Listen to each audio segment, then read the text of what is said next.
Hello friends, ಮತ್ತು ನಿಮಗೆಲ್ಲ Suma home ಕಿಚನ್ಗೆ ಸ್ವಾಗತ. ಇವತ್ತು ಹೆಲ್ದಿ ಆ್ಯಂಡ್ ಟೇಸ್ಟಿಯಾದ ಬೆಟ್ಟದ ನೆಲ್ಲಿಕಾಯಿ ಉಪ್ಪಿನಕಾಯಿ ಮಾಡುವ ವಿಧಾನವನ್ನು ತಿಳ್ಕೊಳ್ಳೋಣ. ಇದಕ್ಕೆ ಬೇಕಾಗೋ ಸಾಮಗ್ರಿಗಳು: ಬೆಟ್ಟದ ನೆಲ್ಲಿಕಾಯಿ 10 ರಿಂದ 15, ರುಚಿಗೆ ತಕ್ಕಷ್ಟು ಉಪ್ಪು, ಅಚ್ಚ ಖಾರದ ಪುಡಿ 4 ಟೇಬಲ್ ಸ್ಪೂನ್, ಅರಿಶಿಣದ ಪುಡಿ ಅರ್ಧ ಟೇಬಲ್ ಸ್ಪೂನ್, ಬೆಳ್ಳುಳ್ಳಿ 4 ರಿಂದ 5 ಗಡ್ಡೆ, ಹಾಗೆ ಶುಂಠಿ 1 ಇಂಚು. ನಂತರ ಒಗ್ಗರಣೆಗೆ ಕರಿಬೇವಿನ ಎಲೆ 1 ಕಪ್, ಒಗ್ಗರಣೆಗೆ ಎಣ್ಣೆ ಹಾಗೂ 1 ಕಪ್ ಬೆಲ್ಲ, 1 ಟೀ ಸ್ಪೂನ್ ಮೆಂತೆ, 1 ಟೀ ಸ್ಪೂನ್ ಜೀರಿಗೆ, 2 ಟೀ ಸ್ಪೂನ್ ಸಾಸಿವೆ. ಇವಾಗ ಒಂದು ಸ್ಟ್ರೈನಲ್ಲಿ ನಾನು 2 ಟೇಬಲ್ ಸ್ಪೂನ್ ಸಾಸಿವೆಯನ್ನು ಹಾಕ್ತಾಯಿದ್ದೇನೆ. ನಂತರ 1 ಟೇಬಲ್ ಸ್ಪೂನ್ ಜೀರಿಗೆಯನ್ನು ಹಾಕ್ತಾಯಿದ್ದೇನೆ, 1 ಟೇಬಲ್ ಸ್ಪೂನ್ ಮೆಂತೆ ಹಾಕ್ತಾಯಿದ್ದೀನಿ. ಇವುಗಳನ್ನು ಬಿಸಿಲಿನಲ್ಲಿ ಚೆನ್ನಾಗಿ ಒಣಗಿಸ್ಕೊಳ್ಳೋಣ. ಯಾಕಂದರೆ ಪೌಡ್ರ್ ಮಾಡಲಿಕ್ಕೆ ಸ್ವಲ್ಪ ಗರಿ ಗರಿಯಾಗಿರಬೇಕಾಗುತ್ತೆ. ಹಾಗಾಗಿ ಬಿಸಿಲಿನಲ್ಲಿ ಒಣಗಿಸಿಟ್ಕೊಂಡು ಒಂದು ಮಿಕ್ಸಿ ಜಾರ್ನಲ್ಲಿ ಇವುಗಳನ್ನು ಪೌಡ್ರ್ ಮಾಡ್ತಾಯಿದ್ದೇನೆ. ಇವಾಗ ಸ್ಟವ್ ಆನ್ ಮಾಡಿಬಿಟ್ಟು ಸ್ವಲ್ಪ ಎಣ್ಣೆಯನ್ನು ಒಂದು ಒಗ್ಗರಣೆ ಸೌಟಿನಲ್ಲಿ ಹಾಕಿ, ನಂತರ ಸಾಸಿವೆ ಹಾಗೂ ಜೀರಿಗೆಯನ್ನು ಹಾಕಿ ಕರಿಬೇವನ್ನು ಹಾಕೋಣ. ನಂತರ ಜಜ್ಜಿದ ಶುಂಠಿ ಬೆಳ್ಳುಳ್ಳಿ ಪೇಸ್ಟನ್ನು ಹಾಕೋಣ. ಇವಾಗ ಸ್ವಲ್ಪ ಇಂಗನ್ನು ಹಾಕಿ, ನಂತರ ಒಂದು ಅರ್ಧ ಟೇಬಲ್ ಸ್ಪೂನ್ ಕಲರಿಗೋಸ್ಕರ ಅಚ್ಚ ಖಾರದ ಪುಡಿಯನ್ನು ಹಾಕಿ ಚೆನ್ನಾಗಿ ಮಿಕ್ಸ್ ಮಾಡಿಬಿಟ್ಟು ಗ್ಯಾಸನ್ನು ಆಫ್ ಮಾಡೋಣ.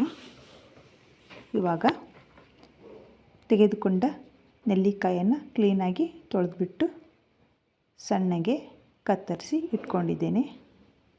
ಒಳಗಿರೋ ಬೀಜಗಳನ್ನೆಲ್ಲ ತೆಗೆದುಬಿಟ್ಟಿದ್ದೇನೆ.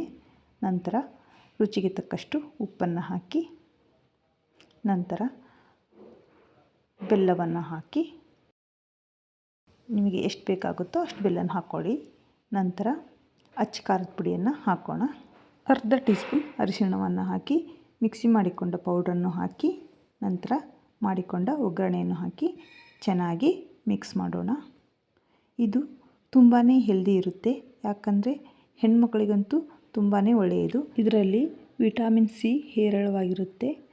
ಬೆಟ್ಟದ ನೆಲ್ಲಿಕಾಯನ್ನು ನಾವು ದಿನನಿತ್ಯ ಆಹಾರದಲ್ಲಿ ಸೇವನೆ ಮಾಡಬೇಕು. ಯಾವುದಾದ್ರೂ ರೀತಿಯಾಗಲಿ ಜ್ಯೂಸ್ ಆದರೂ ಮಾಡಿಕೊಂಡು, ಅಥವಾ ಕ್ಯಾಂಡೀನಾದರೂ ಮಾಡಿಕೊಂಡು, ಅಥವಾ ಉಪ್ಪಿನಕಾಯನ್ನು ಹಾಕ್ಕೊಂಡು, ಸ್ವೀಟ್ ಯಾವುದನ್ನಾದರೂ ಮಾಡಿಕೊಂಡು ಈ ಥರ ಸವಿಬೇಕಾಗುತ್ತೆ.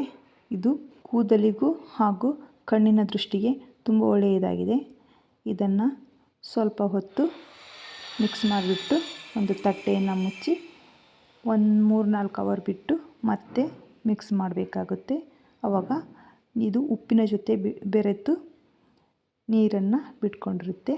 ಇದನ್ನು ಒಂದು ಟೈಟ್ ಕಂಟೈನರ್ನಲ್ಲಿ ಹಾಕಿ ಬಿಗಿಯಾಗಿ ಮುಚ್ಚಳವನ್ನು ಮುಚ್ಚಿ ಇಟ್ಬಿಡೋಣ. 1 ಡೇ ಆದ ನಂತರ ಇದು ಚೆನ್ನಾಗಿ ಹೊಂದ್ಕೊಂಡಿರುತ್ತೆ. ಈ ವಿಡಿಯೋ ನಿಮಗೆ ತುಂಬ ಇಷ್ಟ ಆಗಿದೆ ಅಂತ ತಿಳ್ಕೊಳ್ತೀನಿ.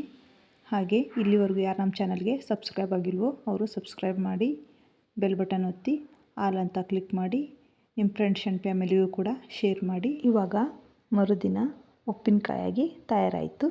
ಬಿಸಿ ಅನ್ನದ ಜೊತೆ ತುಪ್ಪ ಹಾಕ್ಕೊಂಡು ಸವಿಬೋದು. ಚಪಾತಿ ಜೊತೆನೂ ಚೆನ್ನಾಗಿರುತ್ತೆ. ನೀವು ಸಹ ಬೆಟ್ಟದ ನೆಲ್ಲಿಕಾಯಿ ಸಿಕ್ಕರೆ ಖಂಡಿತ ಈ ರೆಸಿಪಿಯನ್ನು ಟ್ರೈ ಮಾಡಿ. ತುಂಬಾ ಟೇಸ್ಟಿಯಾಗಿರುತ್ತೆ.